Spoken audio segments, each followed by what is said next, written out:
So நம்மளுடைய database run ஆகிட்டு இருக்கு. இப்போ நம்ம என்ன பண்ணலாம் அப்படின்னா நியூ டெர்மினலில் பார்த்துட்டிங்க அப்படின்னா இப்போது இது வந்து இப்போ நம்மளுடைய ஃப்ரண்ட் எண்டு, ஸோ இந்த பேக் எண்டு ரன் ஆகிட்டு இருக்கு. ரைட், இப்போ அதே மாதிரி பார்த்துட்டிங்க அப்படின்னா ஃப்ரண்ட் எண்ட் போயிட்டு டேட்டாவை இன்சர்ட் பண்ணி பார்க்கலாம். மாணவன் இன்ஃபோர்ட் மாணவன் எம்ப்ளாய் 1001 கிரியேட். ரைட், கிரியேட் பண்ணதுக்கப்புறம் கன்சோலில் பார்க்குறோம் எந்த ஆக்ஷனும் இல்லை. பார்த்தீங்கன்னா இங்கே எரர் வருது, cannot read properties and define வருது. ஸோ இந்த இஷ்யூஸ் ஆல்ரெடி நம்ம ஃபேஸ் பண்ணியிருக்கோம். ஸோ இந்த ஆன் சப்மிட் மெத்தடில் நம்ம ஸ்டேட்டை வந்து திருப்பி மாடிஃபை பண்ணும்போது இந்த இஷ்யூஸ் வந்திருக்கு இல்லையா. ஸோ அப்போ என்ன பண்ணோம் அப்படின்னா 2 ஆப்ஷன் இருக்குது. இதை வந்து இந்த மாதிரி பைண்ட் பண்ணலாம், அல்லது வந்து நம்ம இதை ஆரோ ஃபங்க்ஷனுக்குள்ளே கொண்டு போகலாம். ரைட், அப்போ வந்து equal to arrow function. Right, இப்படி பண்ணிட்டீங்க அப்படின்னா ரெஃப்ரெஷ் பண்ணுங்கள். ரெஃப்ரெஷ் பண்ணியாச்சு. மாணவன் info@மாணவன்.com 1001 சப்மிட். Right, okay. இப்போ சப்மிட் பண்ணும்போது என்ன ஆகுது அப்படின்னா இங்கே ஒரு எரர் வருது. என்ன எரர்னா access to XML HTTP request, அப்புறம் வந்து இந்த சர்வர் சைடு URL இல்லையா, அது கொடுத்துட்டு has been blocked by cars policy அப்படிங்கிறது ரொம்ப ரொம்ப முக்கியம். இது என்ன அப்படின்னா இப்போ நிறைய பேர் வந்து நல்லா ப்ராக்டிஸ் பண்ணிட்டு இருக்கும்போது என்ன ஆகும்னா இந்த மாதிரி ஒரு எரர் வந்து இதை எப்படி ஹேண்டில் பண்ணுறதுன்னு தெரியாது. கிராஸ் ஆர்ஜின் ரிசோர்ஸ் ஷேரிங் அப்படின்னு சொல்லுவாங்க.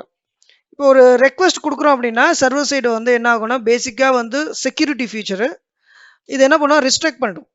ஸோ இதான் வந்து பேசிக்காக இருக்கக்கூடிய ஒரு ப்ராப்ளம். ஸோ இதை ரெஸ்ட்ரிக்ட் பண்ணியிருக்கும் பை டிஃபால்ட்டாக. இதை நீங்கள் என்ன பண்ணணும் அப்படின்னா இதை வந்து நீங்கள் வந்து ரிலாக்ஸ் பண்ணணும். இப்போ நீங்கள் ஒரு ரெக்வஸ்ட் கொடுக்குறீங்க அப்படின்னா அந்த ரெக்வஸ்ட் கொடுத்த உடனே என்ன ஆகும்னா அது வந்து ரிஃப்யூஸ் பண்ணிவிடும், அலோவ் பண்ணாது. ஸோ இந்த கிராஸ் ஆர்ஜின் என்ன பண்ணணும்னா எல்லாத்தையும் கண்ட்ரோல் பண்ணி வச்சிருக்கு. நீங்கள் ஒரு ரெக்வஸ்ட் கொடுக்கும்போது அதை எடுத்துக்கல. அப்போ இதை என்ன பண்ணும் அப்படின்னா இது பேசிக்கலி செக்யூரிட்டி சிஸ்டத்துக்காக பண்ணியிருக்காங்க. ஸோ இதை வந்து நீங்கள் சால்வ் பண்ணணும் அப்படின்னா இப்போ பேக் அண்ட் டெவலப்பராக அதுக்கு நீங்கள் என்ன பண்ணணும், கார்ஸ் அப்படின்னு சொல்லிட்டு ஒரு பேக்கேஜ் இருக்குது. ஸோ உங்களுடைய பேக் அண்டோடைய பேக்கேஜ் ஜேசனில் நம்ம கார்ஸ் அப்படின்னு சொல்லிட்டு ஒரு பேக்கேஜ் வந்து இன்ஸ்டால் பண்ணியிருப்போம். இந்த பேக்கேஜை உங்களுடைய server.jsல நீங்கள் வந்து ஃபஸ்ட்டு இம்போர்ட் பண்ணணும். Constant cars equal to required cars. Right, இந்த கார்ஸை நீங்கள் என்ன பண்ணணும் அப்படின்னா மிடில் வேருக்கு கொண்டு வரணும், மிடில் வேரில் யூஸ் பண்ணணும். ஸோ ஆப் டாட் இது யூஸ் பண்ணாமல் இம்போர்ட் மட்டும் பண்ணால் பார்த்தாது இல்லையா, கார்ஸ். ஸோ இந்த கார்ஸில் நிறைய இருக்குது, நீங்கள் எந்த யூஆர்எல் அலோவ் பண்ணணும், எதெல்லாம் ரெஸ்ட்ரிக்ட் பண்ணணும் அப்படின்னு சொல்லிட்டு நிறைய ஆப்ஷன்ஸ் இருக்குது. இந்த பிகினராக இருக்கிறவங்க இது பேசிக்காக நம்ம வந்து ஃபேஸ் பண்ணக்கூடிய ஒரு இஷ்யூஸ். ஸோ இப்போ என்ன பண்ணுறோம் அப்படின்னா திரும்பவும் ஸோ ரெஃப்ரெஷ் பண்ணுறோம். ஸோ திரும்பவும் டேட்டா மாணவன் கொடுக்குறேன், கிரியேட். ஸோ இந்த டைம் வந்து பார்த்துட்டிங்க அப்படின்னா 404 ஃபவுண்ட் வருது.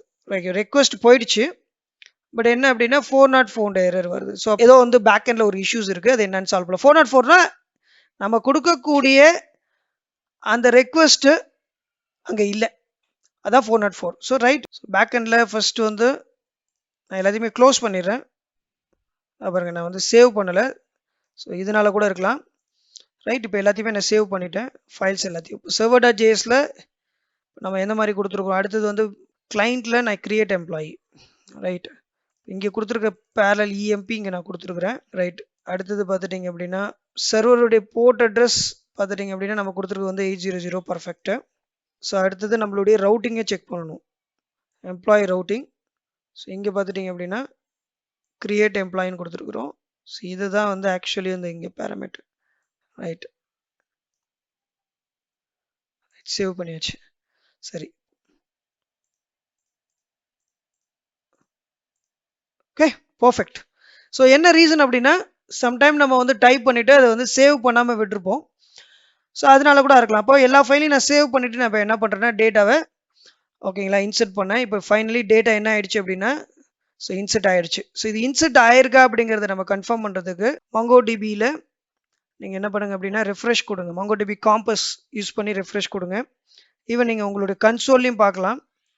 ஸோ நம்ம கன்சோலில் பார்த்துட்டிங்கன்னா இங்கே பார்த்தீங்கன்னா கனெக்டட் டு MongoDB, அப்புறம் பார்த்துட்டிங்கன்னா இந்த டேட்டாஸ் ஆயிருக்கு. இதில் இன்னொரு விஷயம் என்னன்னா இங்கே பாருங்கள் ஆப்ஜெக்ட் ஐடி கிரியேட் ஆயிருக்கு.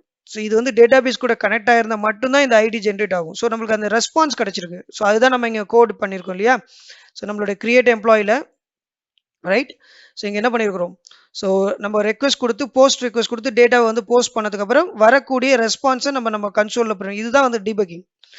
ஸோ வந்து சக்ஸஸ்ஃபுல்லாக நம்ம கம்ப்ளீட்டாக end to end front end வந்து ஒரு ஃபார்ம் கிரியேட் பண்ணிவிட்டு பேக் எண்டில் சர்வர் கிரியேட் பண்ணி அதுக்கப்புறம் வந்து மாடல் கிரியேட் பண்ணி மாடலை வந்து ரவுட்டிங்கில் கொண்டு வந்திருக்கிறோம். இதில் வந்து கண்ட்ரோலர் அப்படிங்கிற ஒரு விஷயம் சொல்லுவாங்க. கண்ட்ரோலர்னா இந்த போர்ஷனை நீங்கள் செப்பரேட்டாக வேற ஒரு ஃபைலுக்கு மூவ் பண்ணிட்டீங்க அப்படின்னா அது கண்ட்ரோலர். ஸோ கண்ட்ரோலரை நீங்கள் இங்கே டிஃபைன் பண்ணிக்கணும், அவ்வளோதான். ஸோ உங்கள் அப்ளிகேஷன் ரொம்ப ரொம்ப காம்ப்ளெக்ஸாக இருக்கிறப்போ இந்த மாதிரி வந்து நிறைய கோடிங் எழுதும்போது கன்ஃபியூஸ் ஆகுறதுனால இந்த ரவுட்டிங்கை இன்னும் நீங்கள் நெக்ஸ்ட் லெவல் அப்படின்னு எடுத்துக்கிட்டீங்கன்னா அது கண்ட்ரோலராக கொண்டு போக முடியும். ரைட். ஸோ அது நம்ம வந்து ஃபியூச்சரில் நம்ம வந்து அதை ரீஃபேக்டர் பண்ணிக்கலாம். பட் இப்போதைக்கு பார்த்துட்டீங்க அப்படின்னா நம்ம சக்ஸஸ்ஃபுல்லாக டேட்டாவே இன்சர்ட் பண்ணிட்டோம். ஈவன் நீங்கள் என்ன பண்ணுங்கன்னா MongoDB காம்பஸ் இன்ஸ்டால் பண்ணியிருந்தீங்கன்னா உங்களுடைய database MERN EMP employees. So எம்ப்ளாயீஸில் பார்த்துட்டீங்க அப்படின்னா இது எம்ப்ளாயீஸுங்கிறது கலெக்ஷன். ஸோ நம்ம டேட்டா வந்து இங்கே வந்துருச்சு. admin at manavan.com 1002 create student. ரெண்டாவது டேட்டா நம்ம இன்சர்ட் பண்ணிட்டோம். இப்போ நீங்கள் கவனமாக பார்த்துட்டு இந்த ஃபார்ம் சப்மிஷனுக்கு அப்புறம் இந்த ஃபீல்டெல்லாம் ரீசெட் ஆகுது. அதுக்கு காரணம் என்னன்னா நீங்கள் கிரியேட் எம்ப்ளாயில இங்கே வந்து திரும்பவும் ஸ்டேட்டை வந்து மாடிஃபை பண்ணிட்டீங்க. சப்போஸ் இந்த லைன் ஆஃப் கோடு எழுதலை அப்படின்னா நீங்கள் என்ன டேட்டா வந்து கொடுத்தீங்களோ அதுதான் இருக்கும். ரைட். இப்போ ஃபார்மில் சப்மிட் பண்ணதுக்கப்புறமும் அந்த டேட்டா இருந்துச்சுன்னா அது வந்து ஒரு குட் ப்ராக்டிஸ் கிடையாது. ரைட். இப்போ திரும்பவும் நீங்கள் என்ன பண்ணுங்க அப்படின்னா உங்களுடைய MongoDBயில் போயிட்டு ரெஃப்ரெஷ் பண்ணுங்க.